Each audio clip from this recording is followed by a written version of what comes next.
Hello, magandang umaga po. Today is 3:23 in the morning.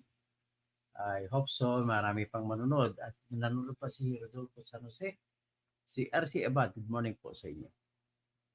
Maya paabak, no? Okay. So, ngayon, ang ating pag-usapan po yung follow-up tungkol doon sa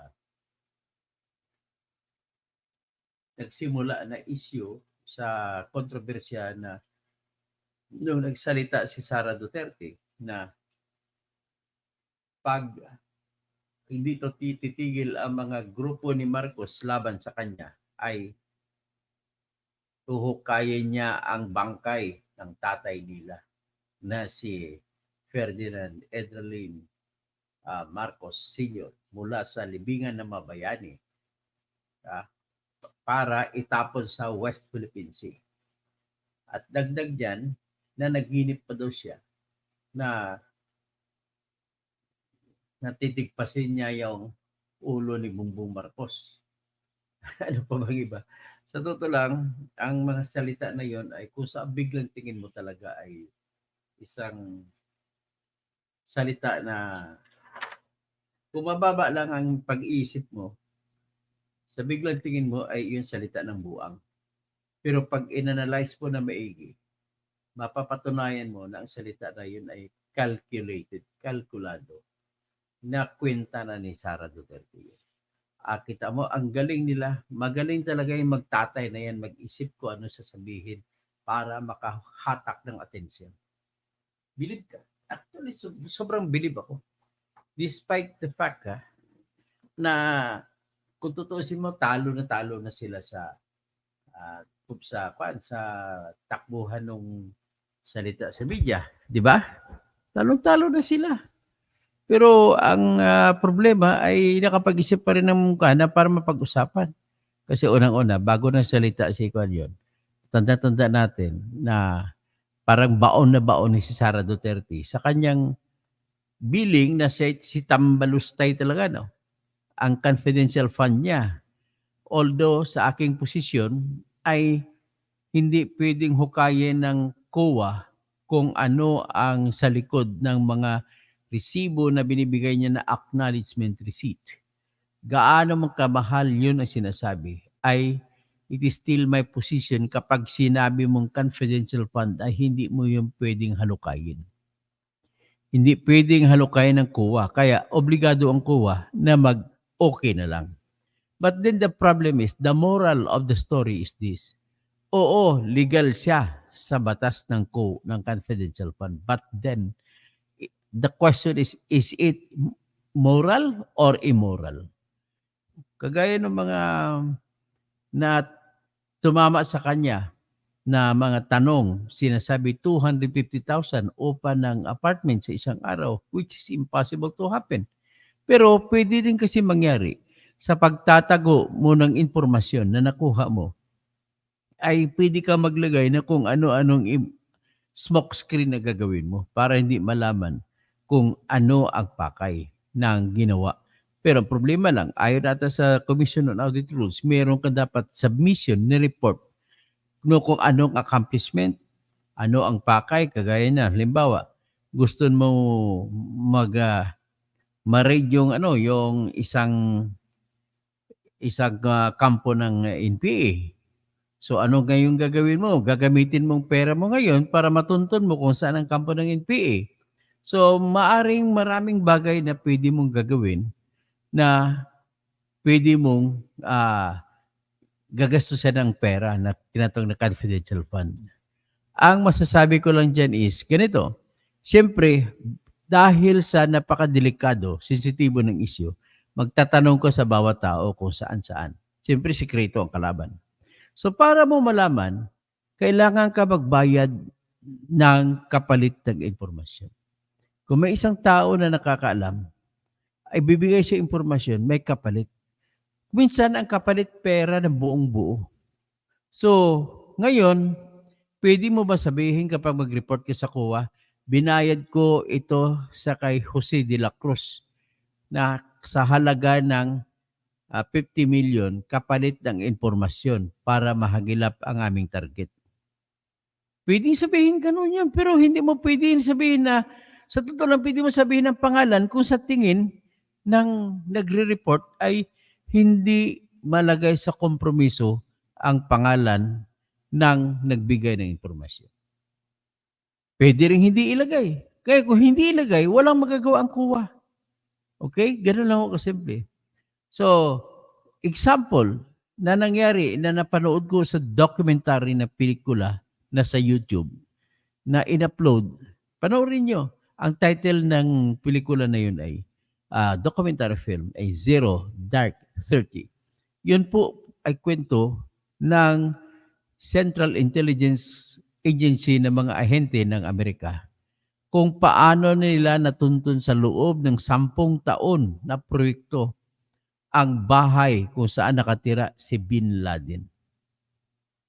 Somewhere in between the story, nakikita mo na nagbayad sila ng isang brand new na Porsche o Ferrari kapalit ng isang telephone number.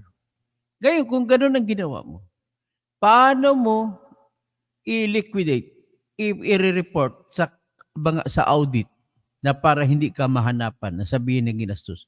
Siyempre, i-report mo, alangan naman sabihin mo to buy Ferrari, hindi pwede. Malalaman ngayon. Bakit malalaman? Siyempre, kung sino ang tao nagmamaneho ng Ferrari, baka malaman siya ng kalaban, papatayin siya. Kaya gano'n po kasensitibo yung informant. So ngayon, ang problema na dito, hindi naman po pulis, hindi army, sila ni Sara Duterte, sila ni Bongbong Marcos, si Duterte tatay niya nung araw. Pero bakit niyo binibigyan ng confidential information fund or confidential fund? Dapat ipaubaya yan sa mga ahente. Hindi mo dapat sabihin ilagay sa mga presidente at saka si Sara, mga vice president. Kasi hindi naman sila expert sa military operations kaya walang silbi ang confidential fund, intelligence fund. Kaya lang nandun na, binigay na ninyo. So ngayon, ah, sorry to say na wala tayong talagang magagawa. Kung ano lang ideklara na dun ni Sara, ay wala na tayong magagawa kung mapilitan ang COA na tatanggapin. Okay? So may nag-comment sa aking subscribers na kailangan specifics. Hindi po pwede yung specifics. Hindi, wala na po mag-ooperate. Wala kayong makukuhang impormasyon. Kagaya ng sinasabi ko kay Bin Laden eh. Telephone number lang ang binigay kapalit ng kotse na Ferrari. Gano'n ang ginawa. Kaya natuntun ng Central Intelligence Agency. Mga babae pa yung mga CIA na nagtrabaho. Namatay pa yung isang ahente dyan ng CIA. Isa na lang natira hanggat sa natuntun nila doon sa Afghanistan. Ay, sa Pakistan. Malapit pa sa Pakistan Military Academy. Natuntun nila yung bahay ni Bin Laden. Gano'n po yun yung binibigyan ko lang kayo ng ideya kung ano intelligence fund. So intelligence fund ni Sara Duterte, naubos niya, kini-question sa kanya, sigurado ako nang gagalaiti na rin si Sara sa pagsasabi na 125 million na ginasta niya sa loob ng 11 araw lamang. Kung tutuusin mo, kwentahin mo, bawat araw gumagastos siya ng 11,333,000. Siyempre, kahit sabihin natin may suportahan niya, may submit niya yung mga liquidation report, that is one thing, isa yan. Pero ibang bagay naman yun yung magduda ang publiko sa iyo. Kung talaga bang ginastos mo yan. Biro mo nakikita, naalaala ko yung mga report. 1,000,000 binayad, isang apartment. Kung paano hindi ko maintindihan. Tapos sa Department of Education naman yan na confidential fund nung sa DepEd Secretary, ay lumalabas na ginamit niya ang mga ahensya ng military, doon niya ginastos. Well, dapat sana ibinigay na sa Armed Forces of the Philippines yung tinatawag na confidential fund. So ito naman ang naging problema niya.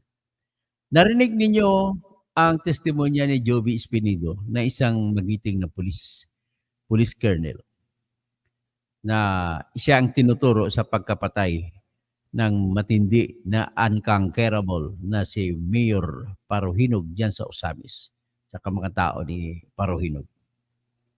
Pero inamin niya na ni singkung duling wala silang natatanggap na confidential fund mula sa kanilang mga boss. Kaya ang problema din nito sa confidential fund, tanggalin na lang 'yan kasi hindi naman nagagamit, eh. Unang-una mga pulis na binigyan ng pera gano'n ay hindi rin pinaparating sa mga field commanders, hindi pinaparating sa station commanders, hindi pinaparating sa mga operatiba. Kaya sa totoo lang pati bond paper bibilhin pa nila sa kanilang bulsa manggagaling, manghingi sila ngayon sa pulitiko, panggasolina sa kanilang sasakyan. Yan po ang resulta ng confidential fund. So, nasa ngalan ng katotohanan na yung confidential fund ay hindi man lamang nagagamit, mas mabuti pang tanggalin na lang. So, sa galit ni Sara Duterte, hindi lang yan. Nadagdagan pa niyang tinitira din talaga siya, pati yung budget niya. Hinihingi niya yung budget na 500. Tandaan niyo yung ano, maliban sa 125 million na tinira siya doon, humingi siya kasunod na taon ng 500 million na Office of the Vice President Confidential Fund for 2023 at saka sa Department of Education. Inaprubahan yun, walang problema yun. But then, nung nagkaaway-away na sila, nagkakahiwa-hiwalay na sila ni sino to? Sino to? Nagkahiwa-hiwalay na sila ni Duterte, ni Bongbong Marcos, kinwestiyon siya ng kinwestiyon ng mga kasama ni Bongbong Marcos ay ayun na, nagalit na. Sandali lang nga, may maingay na kwan. So ngayon, nung nagalit siya, ang ginawa niya, nagpa-press-con siya at sinabi niya doon na ang kanyang hinaing na kumbaga, dapat lang yun sana ikwento sa loob ng CR kung nagsi-CR siya. O di kaya sa loob lang sa kanyang mga personal na kaibigan kung may kaibigan siya. Pero ang nangyari po ay kinuwento niya ng kinuwento. So nung kinuwento niya, ang kinuwento niya ay ganito, alam mo, parang soliloquy kung tawagin. Ang pagsoliloquy, pag sinasabi ni Miriam Santiago na soliloquy, ay iyon po ipagkikwento mo sa sarili mo. Para kang buwang, talaga. Sabi niya, gusto ko na nasabi daw niya kay Amy, kung hindi kayo titigil, talagang hukayin ko ang bangkay ng ama ninyo at itatapon mo sa Philippine Sea. So, iyan ang mga tinatag na soliloquy. Mga bagay na pinag-usapan lamang. Although may sakit ng loob ka, na babagay po yan sa magkaibigan-kaibigan na kayo, hindi sa press conference. Kaya lang binanggit sa press conference. Kaya, yan po yung naging problema nila dyan. So, ngayon, dahil nabanggit na, dinugtungan pa na nag-iiglip siya na gusto niyang gigilitan ng liig si Bongbong Marcos.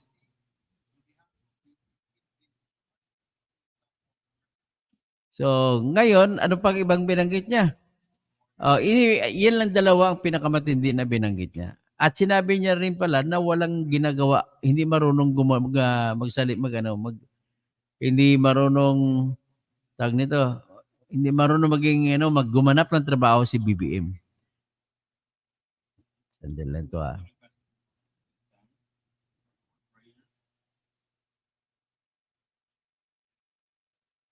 So ngayon, lahat ng ito ay kinagalit naman ng mga Marcoside at saka mga sip-sip kay Marcos. Ang una nga niya na kinarinig ko nagsalita si si Chis Escudero eh. At gusto niya magpatingin sa psychologist o psychotherapist si Sara Duterte, ganon din si Coco Pimentel. Mas lalo pa ito si Binara Balos, ganon din. So, ibig sabihin, talagang ginagawa nila ito, takot din sila, gusto na suportahan si Bongbong Marcos, takot din sila na mawalan sila ng trabaho. Ganun lang kasimple. Ganun naman si Bonjing Rimulya, si Boying Rimulya, na nagsasalita na kakasuhan daw niya kasi desecration of the dead daw, ng desecration of the dead si Sara Duterte. Kaya lang ang problema, Justice Secretary ka pa, hindi mo alam na walang kasong ganon sa criminal case sa Pilipinas. Meron sa civil case pero damages. Meron din sa libel pero ang sinasabi sa libel hindi desecration Blackening the memory of the dead. Yan ang ibig sabihin naman sa libel, Article 353. Ay, mag-resign ka na lang diyan, Bonjing Remulla. Hindi mo pala alam ang criminal law. Nakakahiya. Yan po, meron tayong mga opisyal na walang ibang ginagawa kundi nagyayabang pero hindi ni muna nila chine-check sa libro yung kanilang sinasabi kung tama ba sila o hindi. Ay, nako. So anyway, may istorbo lang kasi ito sa akin eh.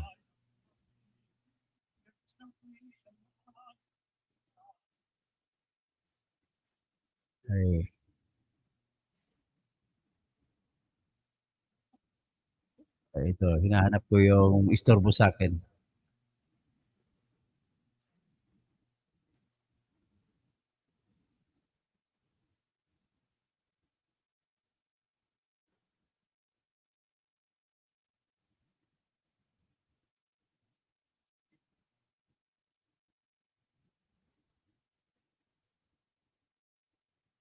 Okay.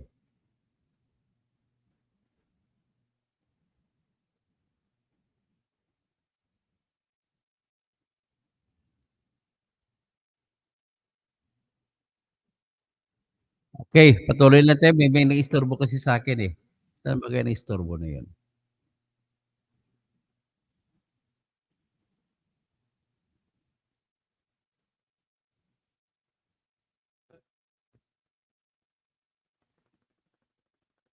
Okay. So, ang nangyari lang dito ay question na ngayon nagalit si Sandro Marcos. Nung isang araw nagkagalit sila ni kuwan, balikan ko lang ito kay Boying Rimulya. Sinabi niya na kakasuhan daw niya, ipapakulong daw niya. Ay, nakakahiya talaga si Boying Rimulya, oh. Wala pong kasong gano'n sa libro ng Pilipinas.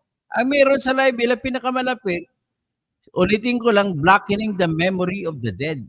Pero hindi po yan ang blackening the memory of the dead na criminal case.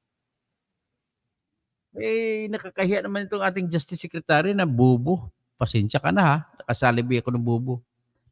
So ngayon, nevertheless, ito naman sinabi ni, basahin natin sinabi ni, pakita ko sa inyo yung sinabi ni Sandro Liit Marcos. Alam mo itong batang ito, akala mo magaling magsalita eh. Yabang ka lang kasi Marcos lang apelyido mo. Tsaka mali pala po, nais ko lang i-correct po, yung mga media, lahat-lahat na. Pati yung mga rappler na yan, magsalita sila. Mali-mali po sila magsalita para sabihin nila na presidential son. Wala pong tinatawag na presidential son. Ang pinaka-correct po na term dyan, nais ko lang iklaro, president's son, hindi presidential son. Okay? Okay, basahin ko yung statement ni Marcos sa Junior Marcos Sandro. Pero napakahaba, sasabihin ko lang, nagalit na daw siya. Matagal na daw siya nagtitimpi. Pero ngayon napilitan na siya magsalita kahit na sinasabi ng kanyang tatay na si BBM na huwag na siya makialam. Tapos sinabi niya na lumagpas na daw sa linya si Sara. Nung sinabi ni Sara Duterte na hukayin ang bangkay ng kanyang lolo at itapon sa Manila, sa West Philippine Sea. Tanong, ano bang karapatan mo, Sandro Marcos, na magalit? Sagot, wala pa po kayong karapatan na magalit. Bakit po? Unang-una, hanggang ngayon po, sa dami-dami ng ninakaw ng lolo mo sa Pilipinas, hanggang ngayon ay hindi pa sinauli ang lahat.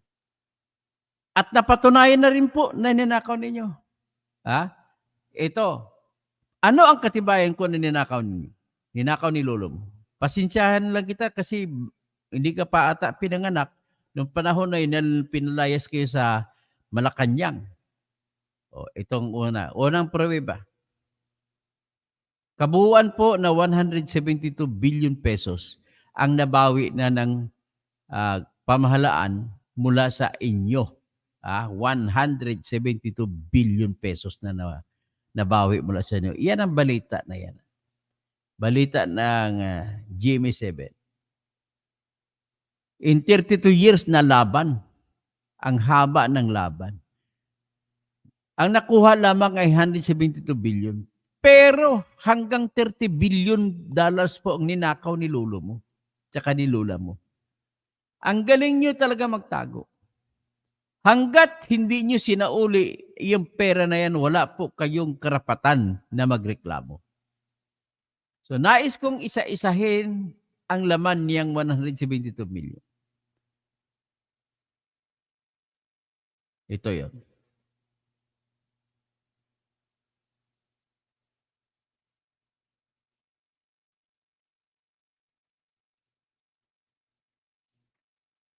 Ito ba yun? Ito ba yun? Ito yon.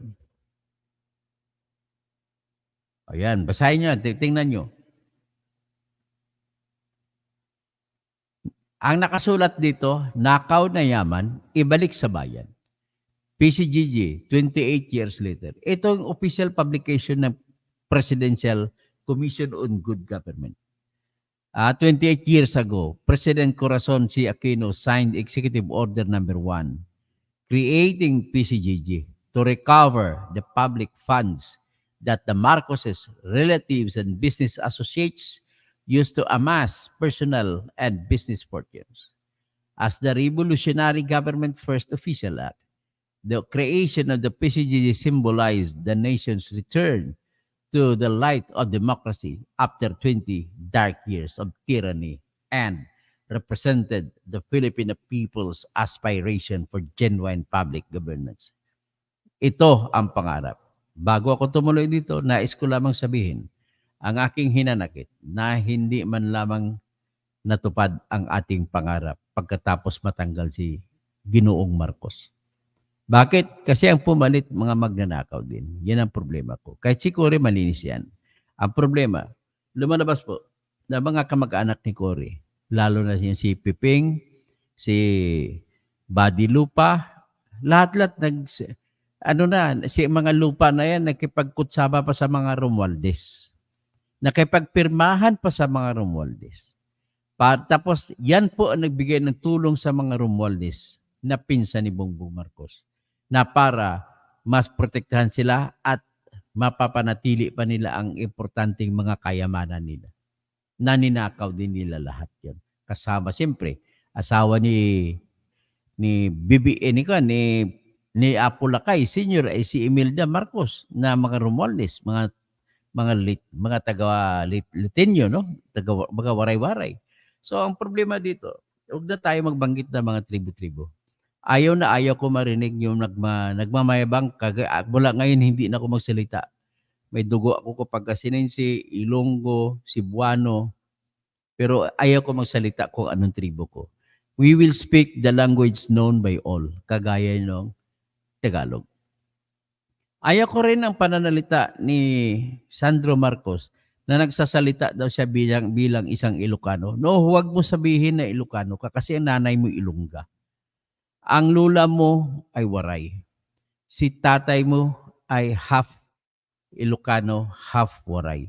Si lolo mo lang ang Ilocano pero hindi totoong Ilocano kasi Chinese din ang dugo niya.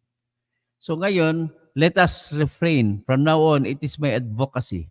Ayoko magpakilala ko sa sarili ko na kung ano ang tribo ko. Hindi sa ayaw ko yung aking tribo. Mga tribong dugo na pinanggalingan ko. May dugong inchik din ako. Pero ayaw ko mula ngayon. Iiwasan ko na yan para magpapadala ako ng mensahe sa lahat ng mga Pilipino na tayo iisa lamang, Pilipino lamang tayo. Siguro may lugar para gamitin natin ang salita ng mga dialect natin bawat isa. Siguro pwede yan sa pagbati-bati, pero huwag po natin gamitin ang ating tribo sa pagmamayabang na mas angat ang ating tribo kaysa ibang tribo ng Pilipino. Kaya hindi ko type yung pananalita ni Sandro Marcos na bilang isang Ilocano daw ay dapat depensahan niya ang kanyang lolo. Huwag po ganon. Sabihin mo na lang na bilang isang apo, huwag na bilang isang Ilocano. So ngayon, ang sinasabi niya cross the line, sabi ko nga wala ka pong karapatan. Una, itong babasahin natin yung yung kasalanan ni lolo mo na nakuha. Ito lang po ang nakuha na kayamanan. Sa ngayon, ito may nakalista dito, 167.5 billion pesos na nakuha sa mga pinaglalabang mga kaso ng PCGD. May 70.2 billion din sa Coco Levy na ninakaw ni Danding Kuwangko. Kasama si Apo Lakay dyan. May ninakaw din dito sa Swiss deposit na 688 million. Ito po yung pinakauna sa lahat ng pera na tinago ni Apo Lakay tsaka ni Imelda Marcos. Ito yung pinakaunang pera na nadiscover. Natandaan ninyo na nasundan, ni-report ng Swiss dahil sa katatapos pa lang na people power na kinakampihan pa tayo ng ibang mga pamahalaan, nang may isang tao doon na inutusan, si Apo Lakay, na pumunta para mag-withdraw, ay tinawagan po yung Philippine government. Kaya dahil sa tawag na yon, ay nasawata itong pag-withdraw ng dati 300 plus million pa lang ito, yung perang yan. Ngayon, nung nakuha na ng Pilipinas, umabot na sa 688, pinakahuli, $688 million. At dito po kinuha ang ibinigay na human rights compensation sa mga taong pinatay, pamilya ng pinatay, at pamilya ng mga tinurture ni Marcos Sr. So, alam mo ba ito, Sandro, na napakaraming pinatay ang lolo mo? So, bago ka magreklamo na itatapon ng bangkay ng tatay mo sa West Philippine Sea, ay pag-isipin mo na magtanong ka sa iyong pinanggalingan.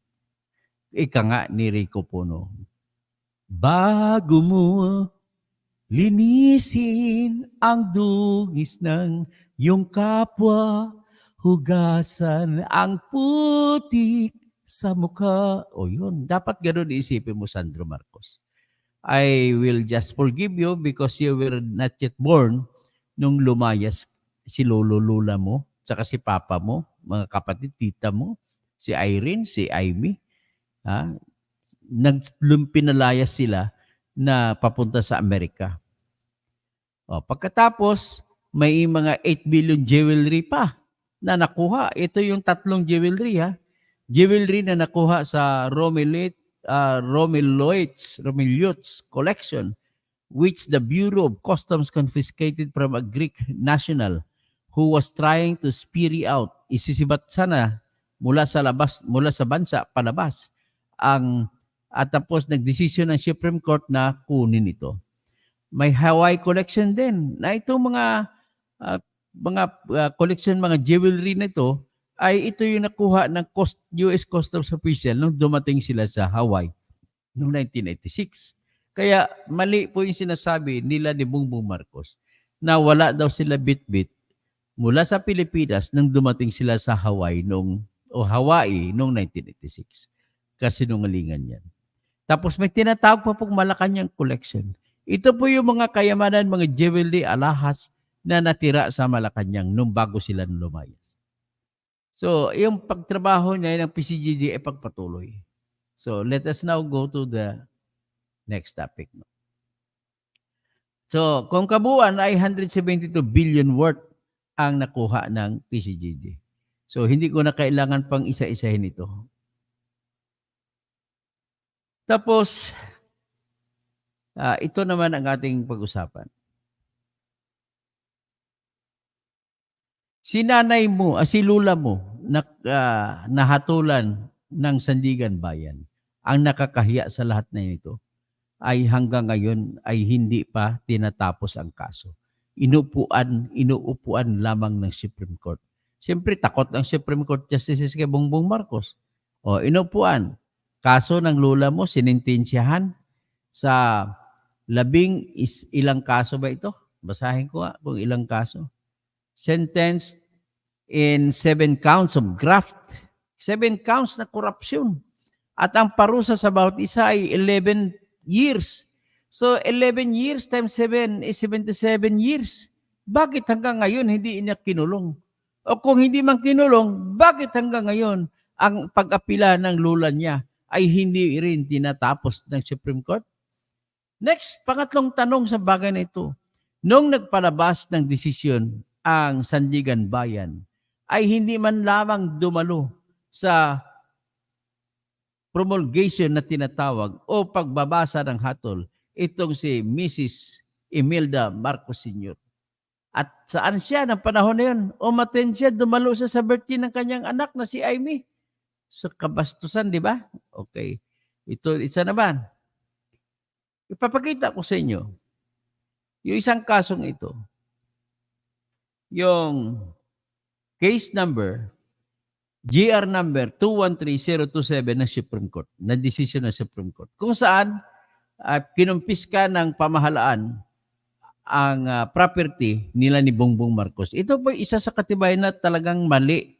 Hindi totoo na magkiklaim kayo na wala kayong ninakaw.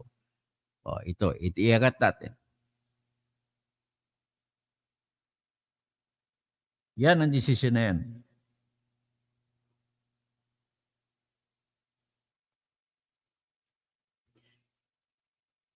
Anyway, nakalagay sa desisyon na yan na nilabas noong January 18, 2017 na ang pinag-usapan dito yung property na kukunin ng pamahalaan mula sa kanila. At nakalagay po rito na ang mga kayamanan na ito ay ito. Wherefore, provisions considered the sale partial summary judgment is affirmed. So, ibig sabihin, nanalo po ang pamahalaan. At ang kinuha dito ay yung Malacanang collect. Ito yung mga alahas yung kinuha. Ha? So, ang mga alahas na sa Malacanang collection at saka yung ito, Malacanang collection lang yan na alahas ang kinuha dyan. Next, ito naman ang isang kasong GR number 189. 434, April 25, 2012. Ang nakuha rin ng pamahalaan dito mula sa Marcos ay ang property na Arelma Assets. Worth $3,369,939. Dollars yan, kung i-multiply mo sa 50, abot yan may get 160 million pesos. So ito po yun yung desisyon na yan. Iangat natin ang desisyon na yan.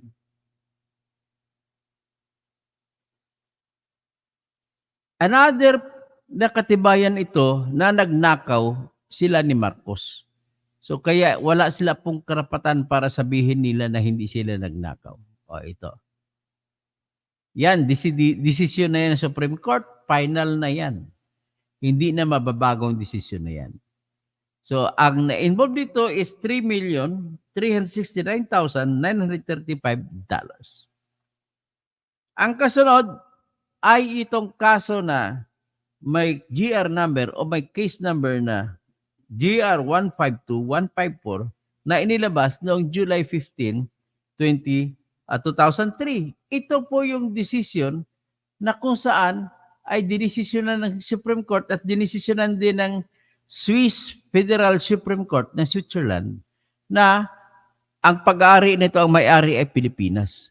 So ngayon, sinabi ng Supreme Court ng Switzerland na mapupunta sa Philippine government ito kung magkaroon ng desisyon ng Supreme Court ng Pilipinas na ninakaw nga ni Marcos ito. So ito, ang desisyon ng Supreme Court ng Pilipinas na nagpapatunay na ninakaw ni Marcos itong halaga na $688 million. Kaya wala pong karapatan yan si Sandro Marcos magtatalak na magagalit kay Sara Duterte kung itatapon man ni Sara Duterte ang bangkay ng kanyang lolo at ipakain sa mga pating doon sa West Philippine Sea. Pero hindi ako naniwala kung may pating man nakakain dyan. Siyempre, baho-baho na nun. So anyway, ito pa ang isa sa desisyon na nakaraan lang. Natapos lang ito September 5, 2024. Kahit na si BBM ang presidente, natalo sila. Ang kasong ito kasi, dinesisyonan na ito ng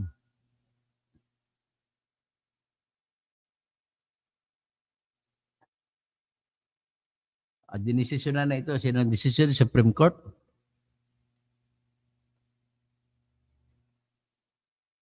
Supreme Court na nagdesisyon, unanimous.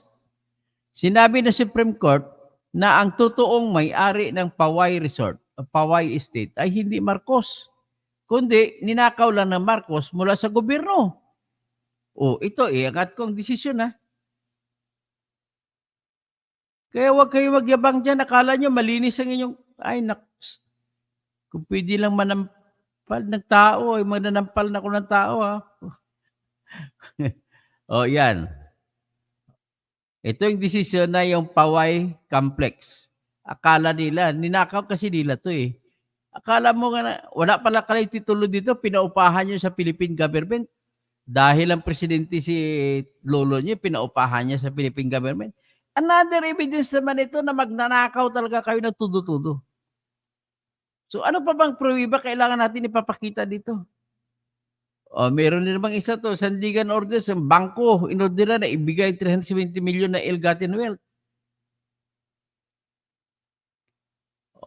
Pakita ko rin ito para sabihin ninyo, baka nagmamarites lang ako. Ito, pakita natin sa inyo. Ang dami-dami. Ngayon ipapakita ko sa inyo yung matinding report.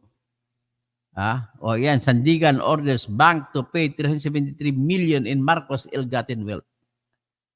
Yan Hindi ako nag-ano yan. Hindi ako gumagawa-gawa ng kwento lang dito.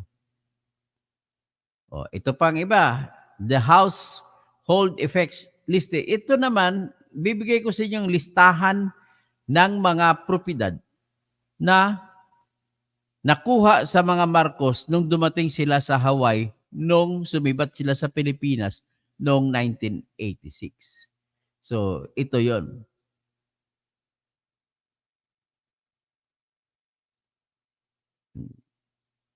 Dali lang. Saan ba ito? Ito, balita pa ng GMA7 ito.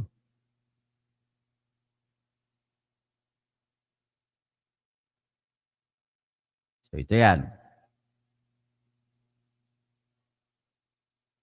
Gusto niyo malaman kung ano ang mga bagay-bagay na binitbit nila ni Marcos sa eroplano nung pinasibat sila, tinulungan sila ni Ronald Reagan na makasibat mula sa Pilipinas papunta sa Hawaii? Kaya may joke pa nga dyan eh. Ang narinig ko lang si Percy Lapidatar salita, sabi niya sa piloto ng Amerikano, "Bring me to Hawaii." Sabi naman ng Amerikano, yes, sir. Yes, Mr. President. Punta doon para dinala sa Hawaii, hindi sa Hawaii.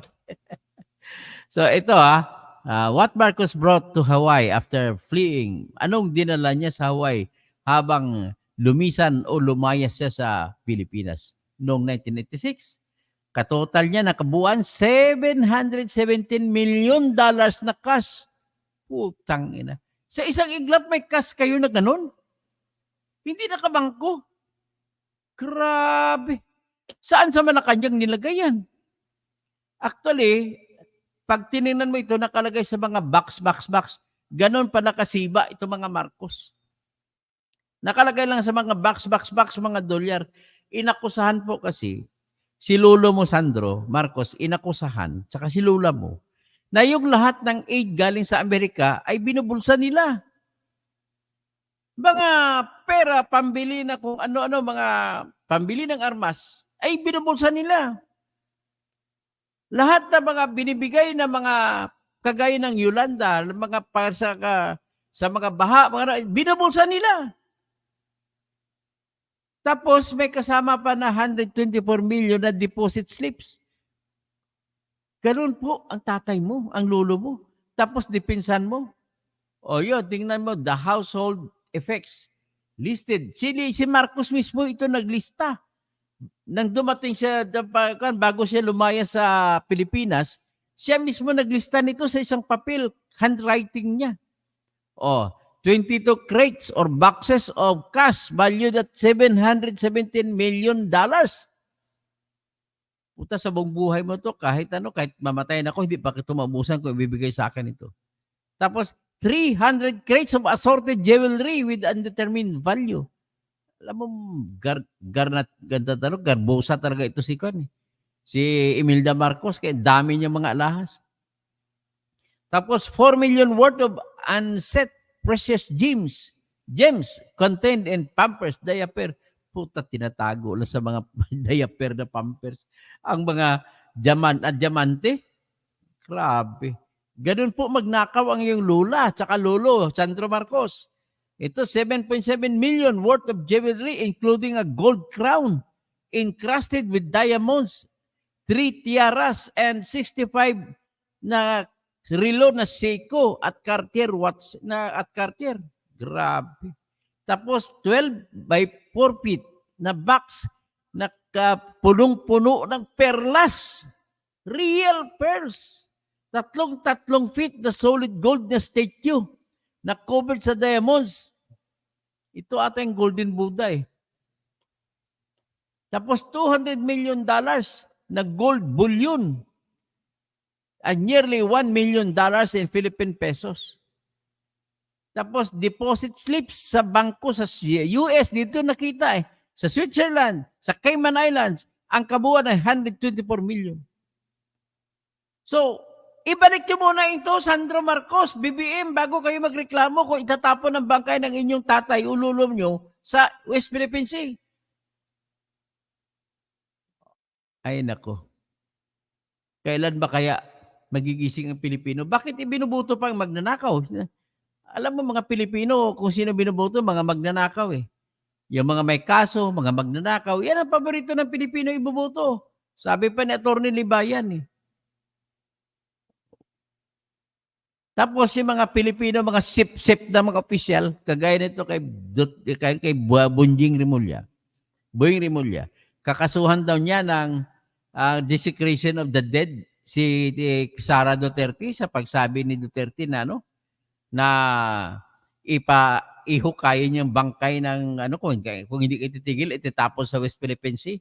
Wala naman hong batas na desecration of the dead. Nako naman, bumalik ka nga sa UP Law School. Kakahiya to. Pinapahiya mo yung UP. Anak ng waiting. Merong tinatawag sa civil case lang yon, pero pagdating sa patay, wala pong tinatawag na desecration of the dead. Meron po, blackening the memory of the dead. Pero libel yan sa Article 353 ng Revised Penal Code. Intindi? Ay, ang problema kung sino pang mga bubo siya yung pang yumayaman eh. Magaling na siya pabilis ng kaso ng kanyang anak no nahulihan na may hashish, high-grade marijuana. Ito naman talaga ito, no? Buhay talaga, no? Ang buhay talaga eh, bakit hindi pantay? Sabi pa ni Rico Puno eh, bakit bagayan ang buhay ng tao? Mayroong mayaman, mayroong mayroong mayaman. Hindi ko na alam ang meaning ko na. Ay nako, pinagtawanan na lang natin to para hindi tayo ma-high blood. So, isa lang ang mensahe ko rito. Ngayon, ito may balita. Gusto ko i-share sa inyo itong balita ng Reuters. Ang tanong, how Marcos could control hunt for his family's wealth as Philippines president? O yun, nagtanong ang Reuters na International News Agency. Paano na lang ang paghahabol ng kayamanan na mga ninakaw kung gayong presidente na si Bongbong Marcos? Yun ang tanong. Ang sagot niyan, hindi ko alam. Kahit sino matalino niyan, hindi ko alam. Ayan. Ang nakakasagot lamang niyan ay si Bongbong Marcos at saka mga sip-sip niya ng mga tauhan. So, yan po. Ayan. So, Ferdinand Marcos Jr. along with his mother Imelda has long tried to thwart efforts to recover billions of dollars plundered during his father's autocratic rule. If he becomes president in elections on May 9, naging presidente na. Tapos na ang maligayang araw ng mga Pilipino. Tapos na ang maligayang araw ng mga Pilipino na nagyayabag na ibubuto pa nila yung mga Marcos. So paano natin gagawin natin ito ngayon? Ay, nako. Hindi ko alam kung saan tayo pupulutin ito. Mabuti lang kung may kangkungan pa natira, pupulutin tayo lahat sa kangkungan. O, ilagay ko naman ito. Itong magandang artikulo, basahin ko ito. Papakita ko lang muna sa inyo. Sinulat ito ng The Guardian. Alam niyo man ang Guardian na dyaryo sa United Kingdom. Ayan o. The Guardian. Nakalagay ang mga painting sa likod ni Imelda. Tapos, the $10 billion question, $10 billion question, what happened to the Marcos millions? Yan ang title. So sinabi rito in the 21 years Ferdinand Marcos ran the Philippines, billions went missing. As his son stands for vice president, will the stolen fortune ever be recovered? Sinulat ito nung tumatakbo pang pagka-vice presidente si BBM. Mabuti lang natalo siya ni Leni. Mabuti at marami kami bumuto kay Leni Robredo. Sabi nito, in the early hours of February morning in 1986, Ferdinand and Imelda Marcos flew into exile. After 21 years as president of the Philippines, Marcos had rigged one too many elections. The army had turned against him, and the people had come out onto the streets in their thousands. The Marcoses had seen the crisis coming and been able to prepare their escape. So when they landed that morning at the Hikam Yusuf base in Hawaii, they brought plenty of possessions with them. The official U.S. Customs record runs to 23 pages.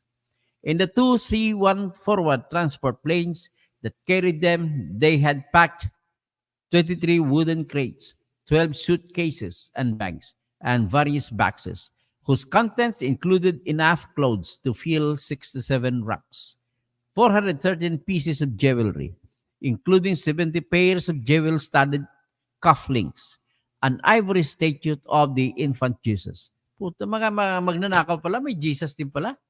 With a silver mantle and a diamond necklace, 24 gold bricks inscribed, "To my husband on our 24th anniversary," and more than 27 million Philippine pesos in freshly printed notes. The total value was $15 million. This was a fortune by any standards, easily enough to see the couple through the rest of their lives. Yet the new government of the Philippines knew this was only a very small part of the Marcoses' wealth. The reality they discovered was that Ferdinand Marcos had amassed a fortune of up to 650 times greater. According to a subsequent estimate to the Philippine Supreme Court, he had accumulated up to $10 billion while in office. Since his official salary had never risen above $13,500 a year, it was blazingly clear this was stolen wealth on the most spectacular scale. Some of his closest allies also stole billions, as their victim was a nation in which 40% of the people survived on less than $2 a day. The Republic of the Philippines decided urgently to try to retrieve its money. Even amid the chaos of the revolution, the very first executive order issued by the new president, Cory Aquino, established the Presidential Commission on Good Government. It was to recover all ill-gotten wealth accumulated by former President Ferdinand Marcos, his immediate family, relatives, subordinates, and close associates, and given the power to sequester any assets believed to be the proceeds of the crime. 30 years later, the PCGG is still working. Its 94 lawyers, researchers, and administrators housed proudly in a building recovered from the Marcos family. The government gives it an annual budget of $2.2 million. Its staff have traced money through jurisdictions all over the world and fought their way through hundreds of court cases. And yet, something has gone terribly wrong. To date, the PCGG has recovered only a fraction of what was stolen by the Marcos network. No one has served a prison sentence for their part in the crime. Now, with its task still far from complete, its survival is threatened by a political development that would never have been anticipated by the crowds who swelled the streets in triumph as Marcos fled. The former president's son, Ferdinand Marcos Jr., generally known as Bongbong, is a frontrunner to become vice president. Ito sinulat nung tatakbo pa rin sa vice president. If he wins, He would have the power to shut down the PCGG, as political allies of his family have tried to do in the past. The world's biggest tip will have won. Last month, I was given an unrestricted access to the enormous archive the PCGG has assembled in its years of global detective work. The president's handwritten diary, frequently puffed with self-regard. The note paper headed from the office of the president, with scribbled sums endlessly totting up his cash. Minutes of company meetings, with his comments scrolled in the margins, contracts, side agreements, records of multiple bank accounts, hundreds of share of certificates, private investigators' reports, and tens of thousands of pages of court judgments. It needs to be said that this is not about Imelda Marcos and her infamous collection of shoes. Although her shopping habit is real, she bought perfume not by the ounce but by the gallon. Grabe kung bumili ng perfume by the gallon. Kung isang galon na Louis Vuitton, grabe ah. So she hoarded old masters at one point. She tried to buy Tiffany and Company, but in this particular circus, she was only a clown. Her crazy consumption deflecting attention from the big beast that was out of its stage. The PCGG archive tells the inside story of the biggest theft in history and of the master criminal who organized it. Skillful, arrogant, cruel. It also opens a door into the offshore world revealed by the Panama Papers. Marcos was one of the first to exploit the rat's nest of secret jurisdictions and hidden ownership then in the early stages of being built beneath the floorboards of public life. But what is most important about Marcos is that he committed his crimes as a politician. His career starts with a cynicism that now seems familiar, manipulating electorates, using money to buy power and power to make money. But he went one big step further in merging political and finance, converting the instruments of government into one vast cash machine. A handful of other autocrats were also busy stealing from their people in that era, in Haiti, Nicaragua, Iran. But Marcos stole more and he stole better. So, mas magaling daw si Marcos magnakaw kaysa sa Haiti, kaysa Nicaragua, kaysa Iran. So ultimately, he emerges as a laboratory specimen from the early stages of a contemporary epidemic, the global contagion of corruption that has since spread through Africa and South America, the Middle East, and parts of Asia. Marcos was a model of the politician as a tip.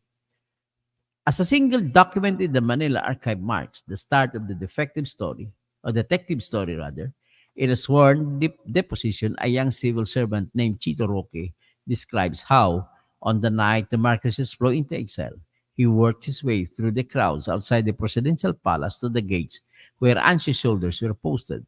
He was with his boss, a senior official in the new government, and they eventually found their way into the inner sanctum, the Marcoses' private sleeping quarters. There, they could see the signs of hasty flight rather.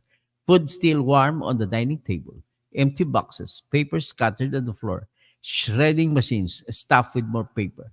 His boss went home, but Chito wandered into the bedroom of the deposed president where I saw a filing cabinet and I opened the first drawer and I saw a safe inside and there were numbers, a combination that was pasted on the door.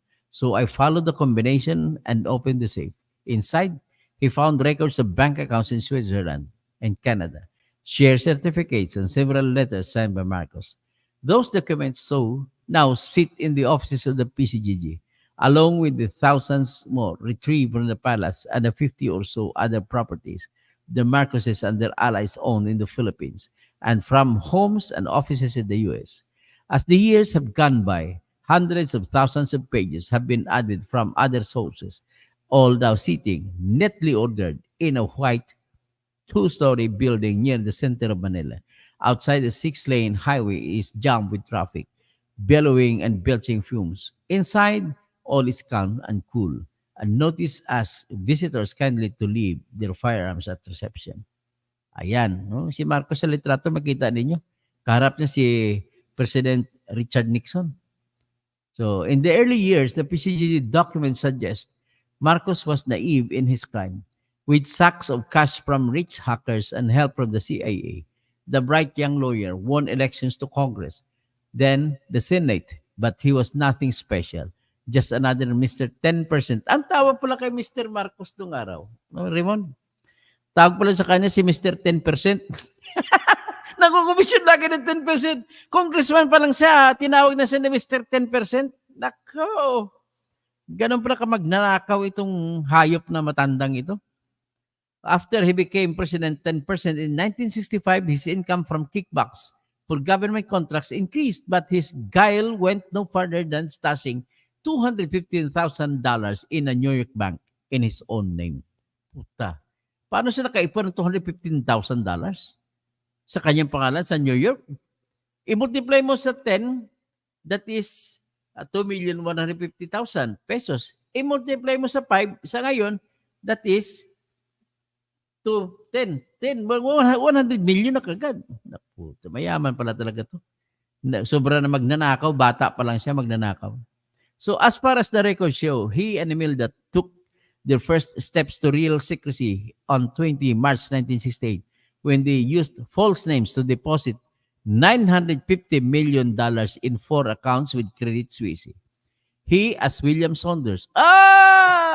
Kung si Irap naggamit ng pangalan na Jose Velarde, si tatay ni Bongbong Marcos, si lolo ni Sandro Marcos, na si Ferdinand Marcos Sr. ay gumamit ng pangalan na William Saunders.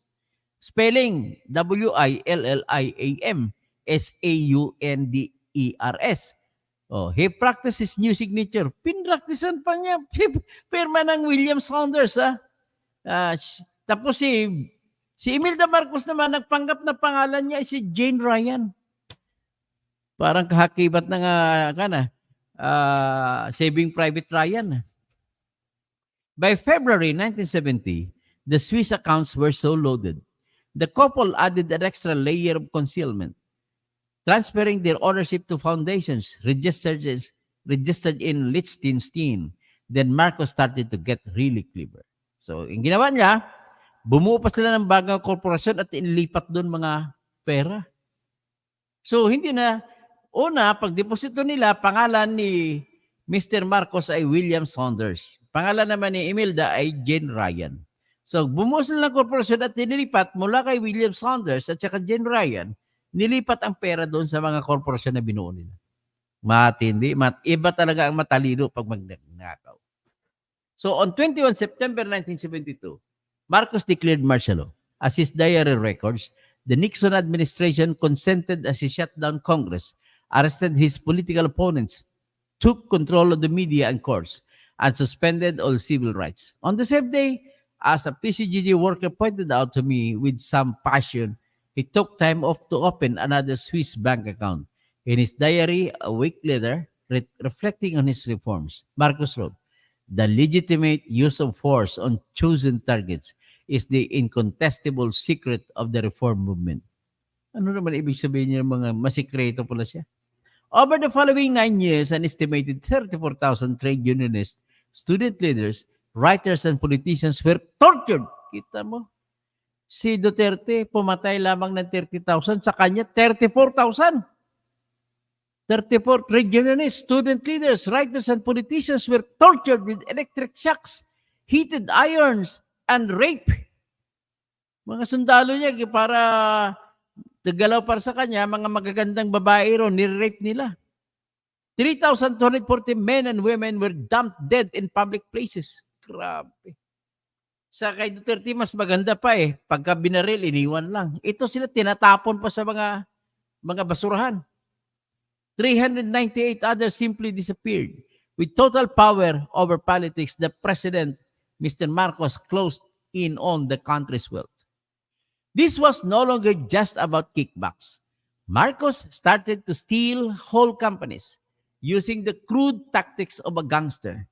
He wanted the nation's electric company, kaya ninakaw niya Meralco, owned by Eugenio Lopez, patriarch of one of the families who had run the country for centuries. He had Lopez's son charged with plotting to assassinate him.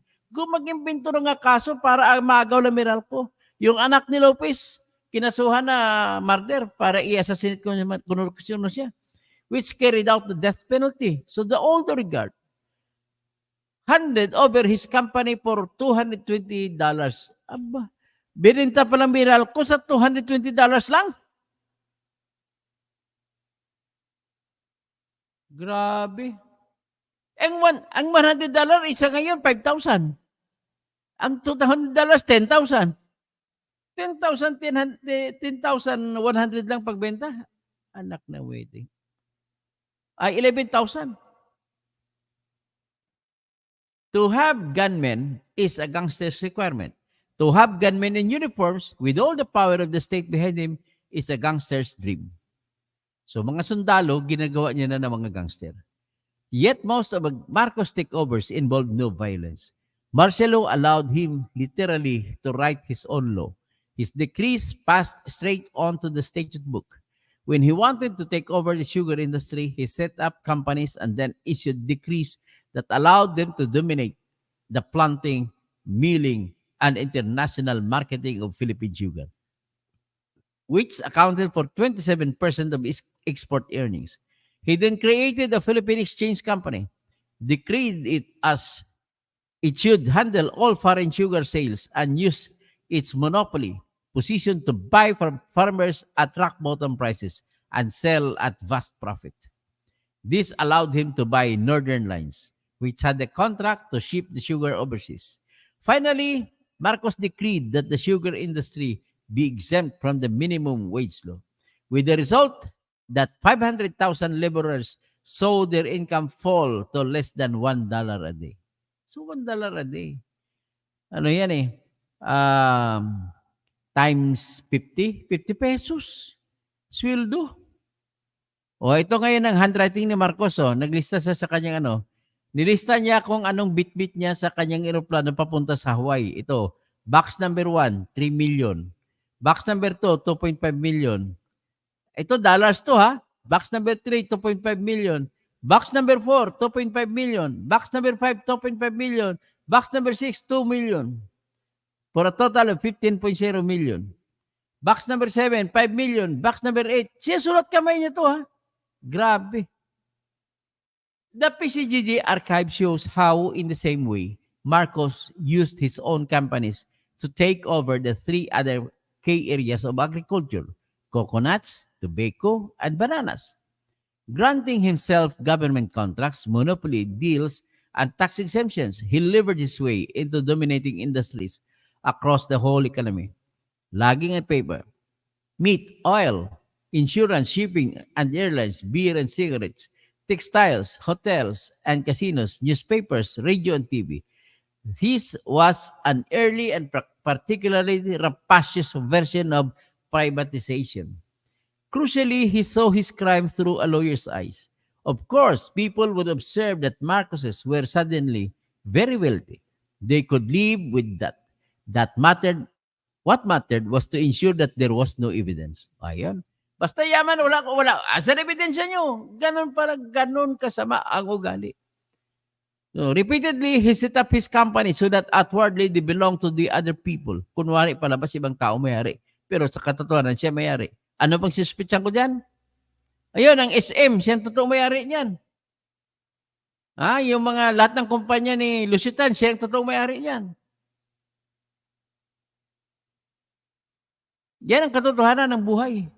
O kahit si Gokongwei, lahat ng mga kayabada Gokongwei, siya ang totoong may-ari niyan. Marami pang iba. Marcos deployed dozens of cronies, relatives, golf partners, political rallies, allies, anybody who shared his greed. The crony would sign a deed transferring ownership of most of the business, usually 60%, but would leave a blank space for that name. Magaling, magtago. Ibigay mo kay Marcos, pero nakablanko lang pangalan. Si Mr. Marcos lang susulat ng kanyang pangalan. Ganon pala siya magtago ng kayamanan. So Marcos stole more. The Japanese paid reparations for the Second World War.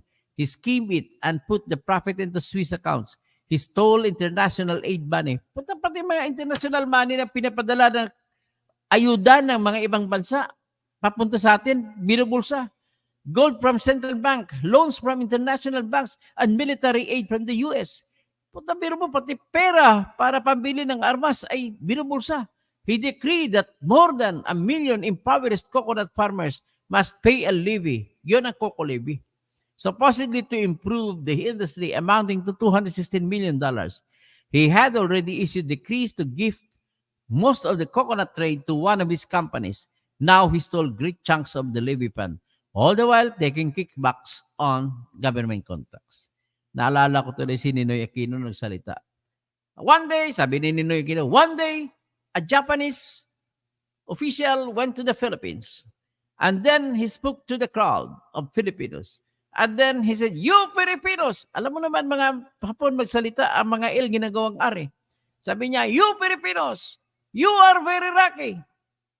Ibig sabihin sa English, you Filipinos, you are very lucky. Tapos sabi, why? You have a president who robs you. And then you have a first lady who robs you more. Kasi sa English pa. You have a president who loves you. And you have the first lady who loves you more. Loko-loko itong mga Hapon na to. So all this debt created a logistical problem. How to handle the tidal flow of money. The PCGG archive shows how Marcos set up his own banking system, using cronies to buy private banks and others to control the state banks. These were useful for stealing more money in loans that would never be repaid. Tanang kong utang, hindi marunong magbayad ng utang. Ganun pala si Marcos. Ay, Sandro, kakahiya ka. Okay, tapo na sa West Philippines si lulo mo. And for accessing foreign currency, although eventually he set up his own specialist bank to trade currency on the black market. Above all, the banks acted like a network of dikes, receiving his ocean of income. Bank staff would make regular, sometimes weekly, trips to the palace to pick up checks and bundles of cash, which were then deposited in dozens of accounts. The millions were then channeled into Marcos' expanding reservoir of offshore accounts. He had 69 in Switzerland alone. Then all he and Imelda had to do was turn on the taps anywhere in the world, and cash would come pouring out. Cash that had been washed clean of its connection to crime. Nung araw may money laundering na eh. For all its craziness, the gorging on consumer goods that followed now seems a natural progression. There were multiple houses for the expended family, a 5.5 million yacht, private planes, helicopters, and dozens of Mercedes Benches. When their youngest daughter was married in June 1993, they built a new runway and hotel, renovated a 200-year-old church, demolished nearby houses, and rebuilt them in traditional style, imported carriages from Austria, and horses from Morocco. The men and women who work at the PCGG are driven by an anger. Each day they discover more detail of this crime, while its victims sleep on the pavements and in the slums around them. They are all well aware of what the money could do for the impoverished people of the Philippines. If Marcos stole $10 billion, this would have paid for the entire government budget for his last year in power 3 times over. And so they want not only to retrieve the stolen money, but to restore it. It is not easy. The Marcoses, with their money and their connections, have always been in the lead. Consider the saga of the missing paintings. When the PCGD searched the president's palace after he fled, they found that the walls of the ballroom displayed 23 pale patches, where once there had been masterpieces. The Marcoses had a townhouse on East 66th Street in New York, where Imelda held many parties. Neighbors told investigators that they had seen 2 18-wheel trailers pull up a few days after the couple went into exile. They had been loaded up with antiques and paintings and driven away. By the time the house was searched, a few weeks later, there were only brass plaques boasting of treasures that had once occupied its walls. The Madonna and Child of Michelangelo, the Marquesa de Santa Cruz by Goya, a couple of bonnets, 2 braques, a Pizarro, a Manet. Paperwork retrieved from the various homes revealed that the Marcoses had bought at least 304 valuable paintings. Almost all were now missing. The Philippine investigators were left with a few dozen inferior works abandoned in some of the Philippine homes, and one Henry Fantin Latour found wrapped in a blanket under a maid's bed in one of the New York apartments, apparently an attempt to thieve from the tipped. They got a judge to order galleries and auction houses not to sell anything that might have come from the Marcoses. There was not much else they could do. During their first year, the PCGG received a little help from several former Marcos staff and allies. A financial aide, Rolando Gapud, gave them details of 5 Swiss bank accounts. By Marcos standards, they did not contain very much, only $356 million, and the banks refused to hand it over. All the PCGG could do was persuade a Swiss court to freeze the accounts. Gapud and others began to disclose the scale of Marcos' ownership of the Philippine economy in Manila. In Manila, the government set up an anti-graft court. By the end of 1996, the PCGG was opening cases against Marcos and his network. One of those who came forward was Oscar Carino, a former manager of the New York branch of the Philippine National Bank. In a sworn statement, he claimed he had created accounts for 2 fictitious companies to conceal the Marcos millions. It emerged that the paintings had changed hands with the help of some powerful connections. The court heard that some part had been played by Adnan Khashoggi, the notorious Saudi arms dealer. An Australian TV program claimed that dozens of Marcos paintings had been flown out of the US on a private plane. 38 others had been shipped from Hawaii. Acting on a request from the PCGG, French police raided 2 of Khashoggi's apartments and found paperwork containing that many of the masterpieces were now in his hands.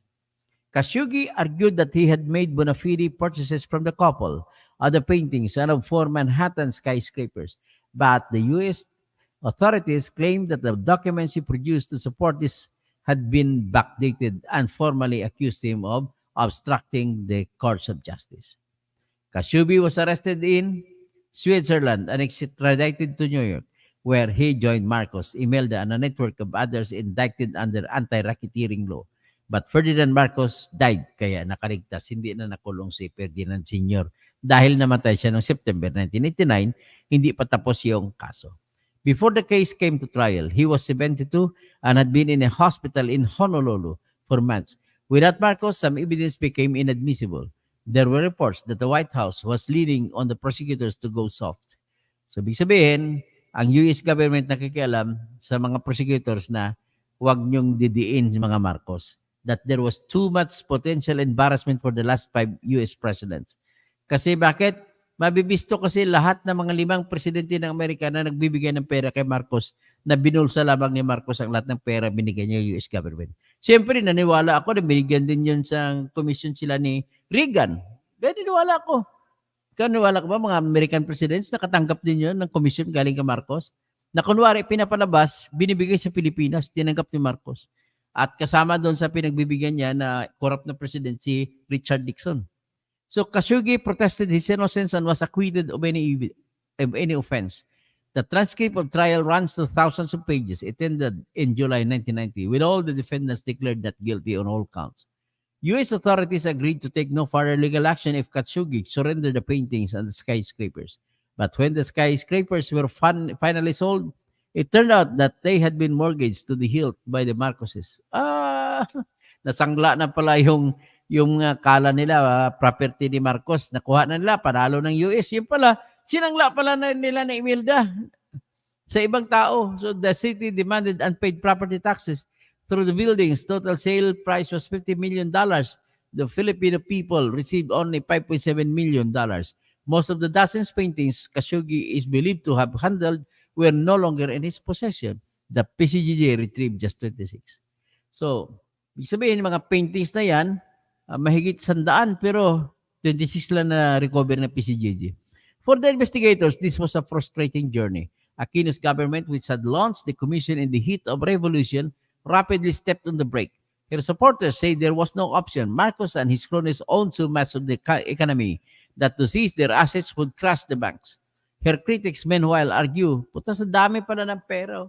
Hindi pala, ito pala totoong kwento. Hindi pala talaga tinodo ni Cory Aquino ang paghabol sa pera. Kasi pag tinodo niya habol, matutumba ang mga bangko. Ang dami palang pera kasi ni Marcos sa bangko pag kinuha ng Philippine government. Tutumba ang mga bangko. So the Aquinos were one of the wealthiest families in the country. The old oligarchs was back in power. Whatever the motive, the PCGG was ordered to seize nothing but instead to work through the courts over the following few years. Kasi dito na pumasok ang corruption kung bakit nabuhay ang mga Marcos. So PCGG was ordered to seize nothing but instead to work through the courts. Over the following years, it became clear that this had handed the initiative to the Marcoses, who had the money to hire the very best lawyers. Soon, dozens of cases were sidetracked by endless technical argument. Puro naman technical pinanalo nila eh. Nawala ng ebidensya, na tinago na, actually, binenta na ni Andres Bautista ang ibang ebidensya eh. Kaya wala ng mga Xerox na lang natira. Kaya nananalo si mga Marcos ng mga huling mga kaso. Just as Marcos' wealth was too great to seize, so his political influence was too big to beat. 2 weeks after the revolution, a source in New York had shown the PCGG a report revealing that even before he was deposed, his allies in U.S. intelligence were aware that he had stolen up to $10 billion. But the CIA refused to disclose what they know. The Japanese government made it clear to Aquino that they were not going to hand over information and aid packages could be in jeopardy if the PCG pushed to. Yun ang problema. Kasi nga Raymond, ang lahat ng mga aid na binigay ng Japan sa US, sa kay Marcos sa panahon ng araw, ay madidiscover na hindi nakarating sa paruroonan sa mga tao na Pilipino kung hahabulin nila si Marcos. Kaya mismo yung American na rin pala at saka Japan ang humarang sa Aquino government. Okay? O, nakita ninyo si Ronald Reagan, no? Sinasayaw pa si Imelda Marcos. Ang ganda-ganda pa ni Imelda Marcos nung araw. Tapos si Ferdy Marcos naman, sinasayaw naman niya si Nancy Reagan, asawa ni Ronald Reagan. Okay? So nakita niyo kung gaano kabastos ang nangyari. So the problem for these governments was that they had turned a blind eye while their companies had waded into the muck alongside Marcos, taking his money without asking where it came from. In some cases, so tama ang pagkakuan ko, tama hinala ko na binigay nila kay Marcos ang pera, binigyan din sila ng komisyon ni Marcos. Kunwari natanggap ng mga Pilipino. So in some cases, Marcos in turn had paid bribes to senior politicians and made illegal contributions to election campaigns, including those of U.S. Presidents Jimmy Carter and Ronald Reagan. When this surfaced in 1986, they said they had not known where the money came from. Bawal kaya sa Amerika mag-donate ang hindi Amerikano ng pangkampanya. Si Marcos nag-donate. Saan bang galing? Ninakaw niya. Mula sa mga pera, mga ayuda na binigay ng Amerika sa Pilipinas. Hindi niya, binubulsa niya. A PCG veteran of nearly 30 years has a special frustration with the U.S. He says that they have never handed over all the paperwork seized from Marcos. When he arrived in Hawaii and he flicks through the copies he has, see, some pages which are blank, some inventory pages which are blank, we think that they have redacted transactions involving U.S. organizations. They were partners in TEP. Oh, yan mga presidente ng Amerika. Kapartner ni Marcos sa pagnanakaw ng pera ng Amerika. And he poses to consider how the U.S. would react if some other nation seized evidence of their most prolific criminal and handed it over in redacted form. Ano ibig sabihin ng redacted? Yung tinanggal mga pangalan, binura. So by the autumn of 1991, Imelda Marcos was feeling sufficiently safe to go back to the Philippines with her 3 adult children. 1991, pinabalik pa ni Cory kasi dapat din na pinabalik. In New York, the PCGG picked up rumors that some of the paintings were still there and being sold by a professional dealer. They hired a firm of private investigators, IGI, to watch the dealer and established that he had some of the Marcos collection, including Goya's portrait of the Marquesa de Santa Cruz. Early in June 1992, the investigators discovered that the dealer had been warned that they were on to him. The next morning, they watched his 5 men and women of Filipino appearance turned up outside the dealer's apartment in 2 vans, loaded up boxes and large blue suitcases and drove out to JFK Airport, where all 5 checked in as first-class passengers along with their unusual cargo. With no legal power to intervene, the investigators could only watch as they flew off to Manila. So Bongbong is still laying claim to stolen wealth. If he wins, he will say how he can do the work. Okay. The pattern of impunity was set. In Seattle in December 1989, a jury found that the Marcoses were implicated in a plot to murder 2 Filipino union activists who had been shot there in 1981. The jury ordered them to pay $15.1 million compensation to the victims' families. The money was not paid. In Hawaii in 1995, a court found the regime had abused the human rights of thousands who'd been tortured and killed and ordered that federal state pay nearly $2 billion in compensation. Less than 1% of that has been paid. Having returned to Manila in September 1993, Imelda was convicted of personally defrauding the state in a land deal while Marcos was still in power. She was sentenced to 18 years in prison but bailed while she lodged an appeal. 5 years later, the Supreme Court threw out her conviction on technical grounds. Grabe talaga.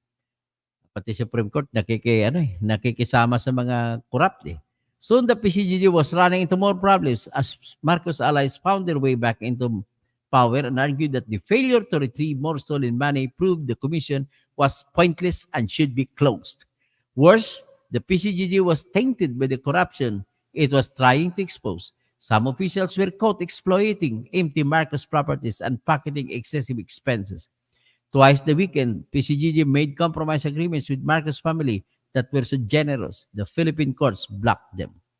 By the late 1990s, Imelda had been elected to the Philippine House of Representatives and was emboldened to give provocative interviews in which she declared, "There is more money the government is not yet aware of, and we own practically everything in the Philippines." Increasingly secure, her confidence got the better of her. In 2007, she gave more interviews and posed for photographs that clearly showed 8 of the missing paintings gleaming on the walls. Doon pa na nahuli na tinago niya pala yung mga painting. Buti na lang salamat sa pagkabuba niya. Nagpa-picture-picture. Nakita tuloy. So the PCGG went on to court for an order to recover them. But with the Marcoses opposing every move, the case took 6 years. When they finally raided Imelda's office and 4 of her homes in October 2014, they again found only pale patches on the walls. Wala na, naitakbo ng mga painting. So ito yung ito yung makita mo yung matinding corona na sinusot ni Imelda. Ang mahal-mahal niya na. Oh. Even so, the PCGG has dragged some victories out of the swamp. In 2004, they finally retrieved the money from the 5 Swiss accounts at an even slower pace. They seized the assets of half a dozen crony companies and recovered most of the coconut levy. They auctioned paintings, jewelry, silver, and dozens of houses. In total, the PCGG has succeeded in retrieving $3.7 billion. So sa ngayon, ang naipon pa lang $3.7 billion. Ang hinahabol kabuuan ay actually umabot pa sa $30 billion. So kung saan man tinatago ni Bongbong, tanging si Bongbong lamang nakakalam. That amounts to less than half the top estimate for what was taken by Marcos alone. In spite of their efforts, they have watched his associates retire to a life of self-indulgence with most of their fortunes intact. They have dozens of cases still back down in the courts, including 22 that started in 1987 or earlier. The head of the PCGG, Richard Amurao, is a conspicuously decent lawyer, aged 41, who spent 5 years as a commissioner before becoming chairman last year. He points out how a single piece of Imelda's jewelry could have paid for 2,000 young Filipinos to go through college. He is not giving up, yet reflects that it has been exhausting and hard to see how they can win. It is like the traffic jams in Manila. You begin to accept that it just is this way. Deep in the vaults of the central bank, he says, there is a large collection of Imelda's jewelry due to be auctioned off next month. It includes most of what was seized 30 years ago by U.S. Customs.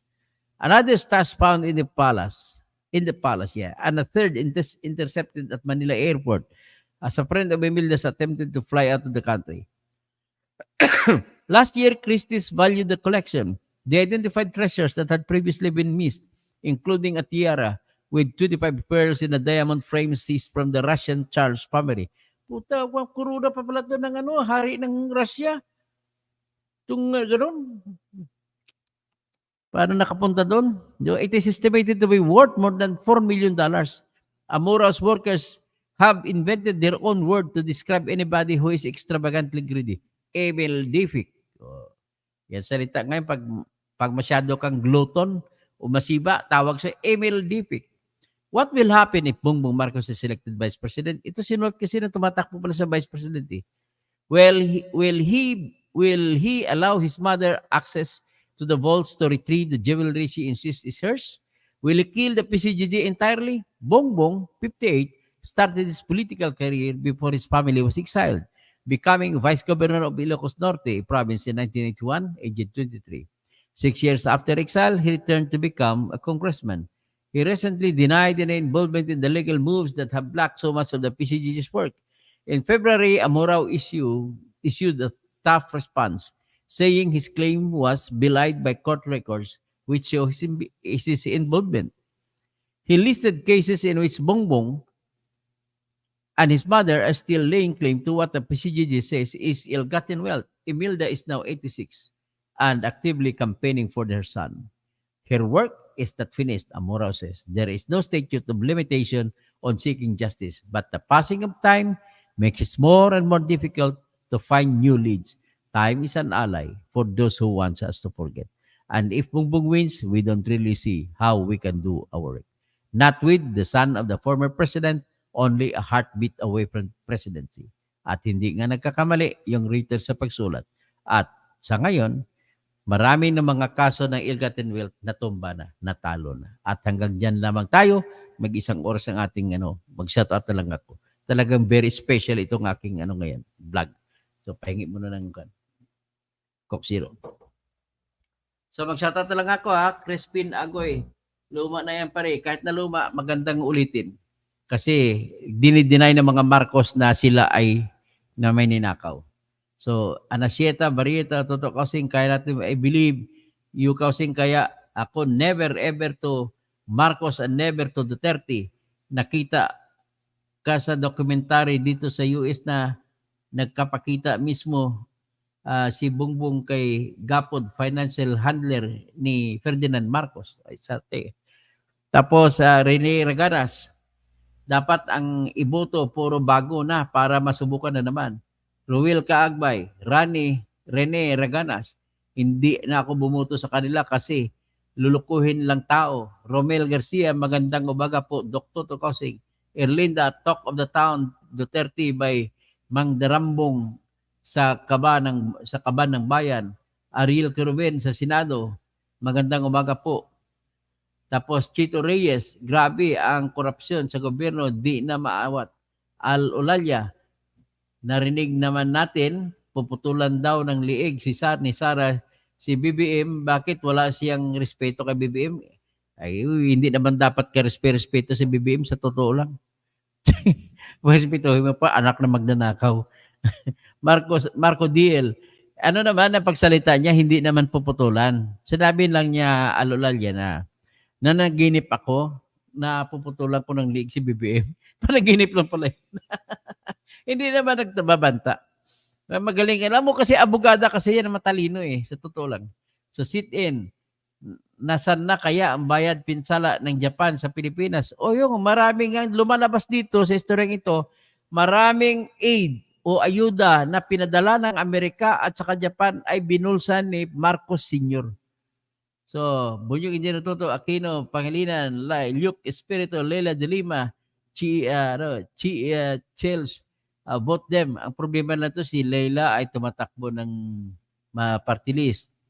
Tapos si Chel Jokno, party list din. So, Onofre Cabrera, good morning, Attorney Engineer Toto. Bunyog, laban tayo. Manalo sana tayo. Jerry Sayo. Alolalya, okay sir, you too. Okay, take care. So, Sir Jer Sayo. Alolalya, I'm still here at work trying to restore the heating systems of the building because winter is coming. Ay, malamig na pala dyan sa Amerika. Alolalya, hanggang may panatiko at umiidolo sa mga kurakot, wala ng pag-asa ang Pilipinas. Tama po kayo.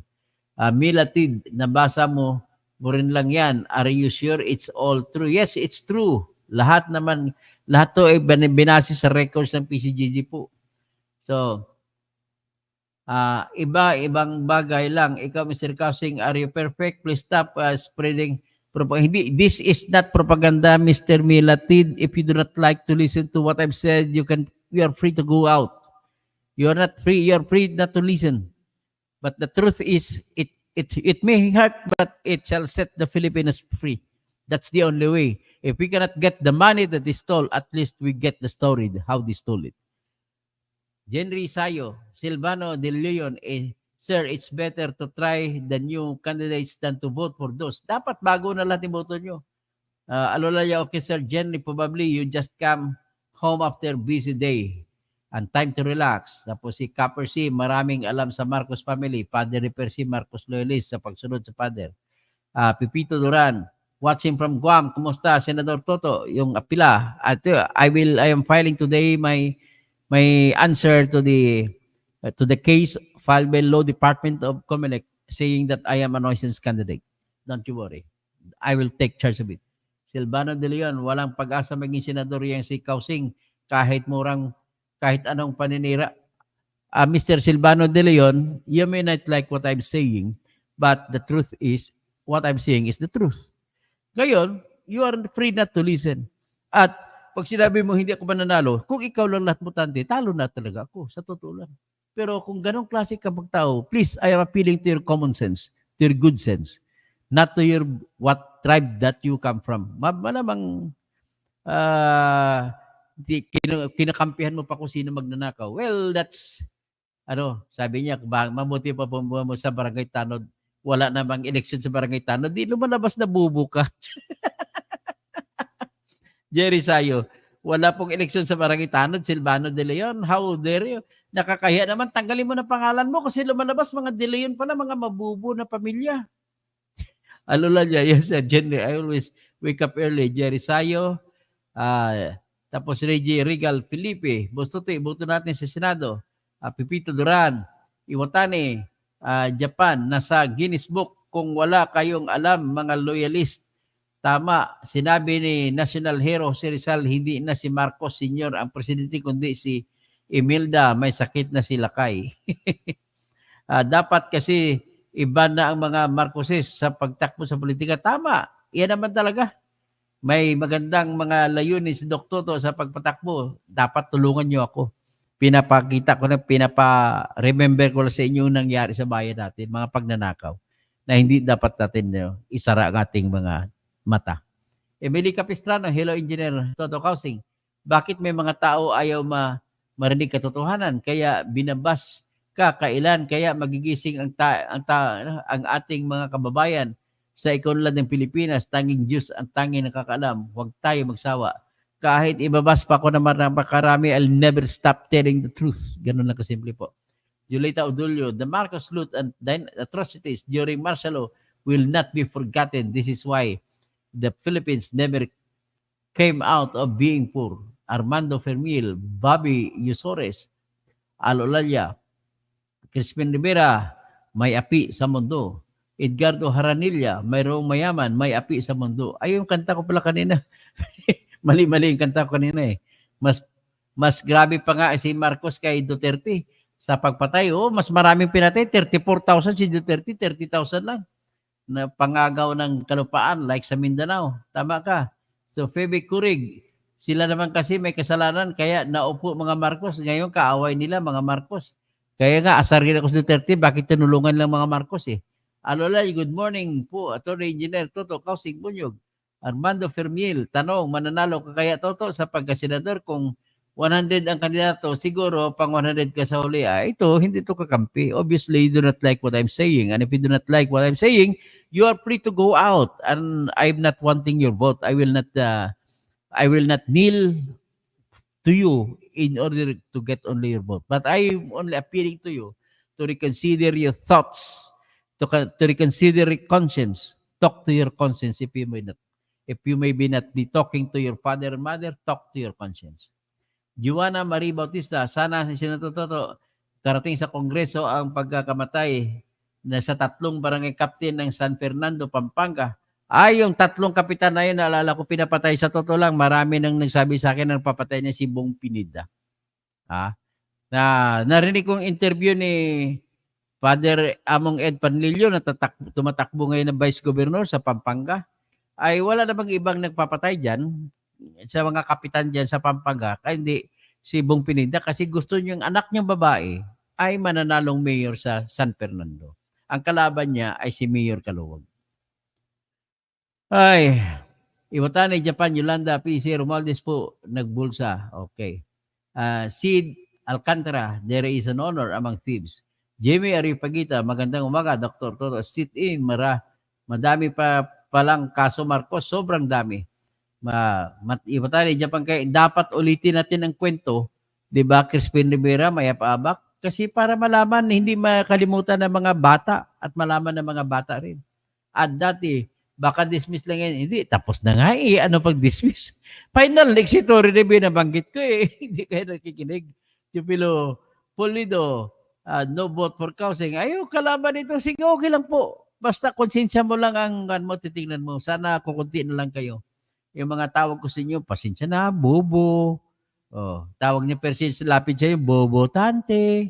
Bernard Shaw, isulit niyo mga muna nakaw sa yaman na 330 billion dollars ayon sa PCGG records, di pa kasama yung sa Coco Levy. Nako. Ayan, may karapatan sila umiyak na itatapon yung bangkay ng lolo na pinagpipilitan yung ilibing sa libingan ng bayani. Hindi naman bayani.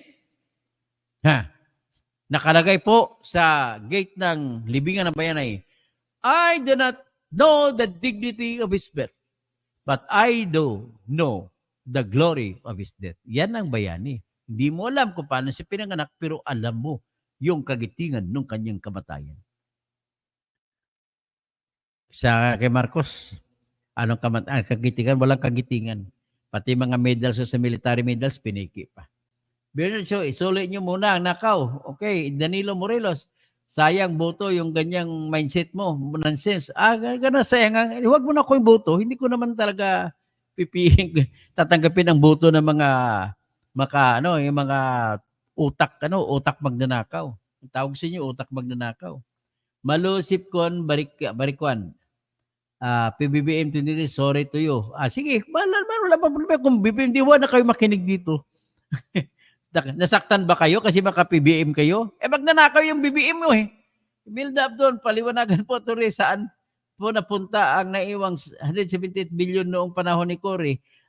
Ay di siyempre, na ando na sa PCGG na, nakuha na. Ang problema lang, maraming naging lumutang na mga kurap pagkatapos na nung sa pag-umpisa kay Cory. So, Carmen Orbillo, Rebecca Lumidario, good morning. Malusip kon barikad, lolo niya yon, siyempre nakuha ni Arroyo. Yung iba ay Rosita Palada pa. Ngayon, patawa-tawa lang ako pero masakit sa damdamin po. Hacker, saan na kaya ang lumalaban dati kay Marcos na biktima ng martial law? Asa na kayo? Namatay na po. Marami na sa kanila namatay po. Hacker, wala na lahat ng mga kaso ni Marcos. Naariglo na kaya? Naariglo na. Marami daw naariglo pero may natira pa rin. So Bernard Shaw, nagpakita ng tunay na kulay si Barbers. Ang barberong tunay sa totoo di naging LP member yan at nanatili sa lakas. In fact, noon, panahon ni Duterte, himod tumbong kay Duterte. Tama ka. Bernard Shaw, saan bang sinasabing 5,000 flood control projects? Oy, tanong mo kay Bongbong Marcos. Rogelio Tapado, watching from Los Angeles, California. Tapos, Delphine Rojas, Toto for Senator. Daniel Dragman. Elvira Riza Arizo. Ganito lang po sa akin, mga nakikinig sa akin, maka-BBM man, maka-Duterte man, pasensya kayo kung nasaktan kayo sa sinasabi ko. At wala namang personal yan, kundi personal sa akin para sa mga Pilipino. Ngayon, I am asking you to vote for me kasi ako lamang po ang may kaisipan na ibabangon ang Pilipinas sa lahat ng putik at kahirapan na kung saan tayo sa ngayon. Do not talk about Marcos, do not talk about Duterte, do not talk about Lula, but talk about the freedom that we want. The freedom from poverty, the freedom from all tortures, the freedom from all abuses of the government, the freedom from unfair competition, and the freedom from unfair farming, unfair businesses. Ganun po. Tulungan niyo ako at ipaglaban natin lahat yan. So, sino pang iba? Crispin Agoy.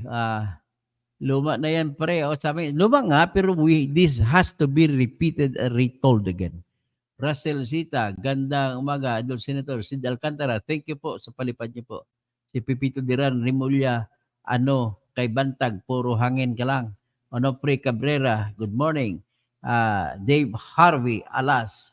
O kalbo tawag, galit sa akin. Pang barangay captain ka lang. Ay, Dave Harvey, alas, kung nagalit ka, ay, okay, I will allow you to shout to the whole world that you are mad at me. But then, that mad cannot change my mind. Kahit na tumatakbo ako, hindi naman ako natatakot na hindi ako iboto ng mga taong mga tiwali, di ba? Good morning po, Atty. Toto Bunyog, Kausing. Sir, huwag kayo maglala. Suportado po kayo namin darating sa lalan. Salamat, Ben Gonzaga, dyan sa Dasmariñas. Tanang mga Bisaya diha, palihok ka. Aron tabangan ninyo kaning Bisaya nga walay kwarta, walay sapi. Yung watching from General Trias. O sa General Trias, di ay si Ben Gonzaga. Itud, maayong aga katoto. Rolando Lazarte, there are still estimated 10 billion US dollars. Hindi lang 10 billion, Rolando. Umabot po 30 billion para lahat-lahat eh. So, Vani Ognov. So, good morning po. Maraming salamat po sa lahat. At umabot po tayo halos 1 oras at 41 minutes. Maraming salamat. At good morning, Sandro Marcos. Korap, lolo mo.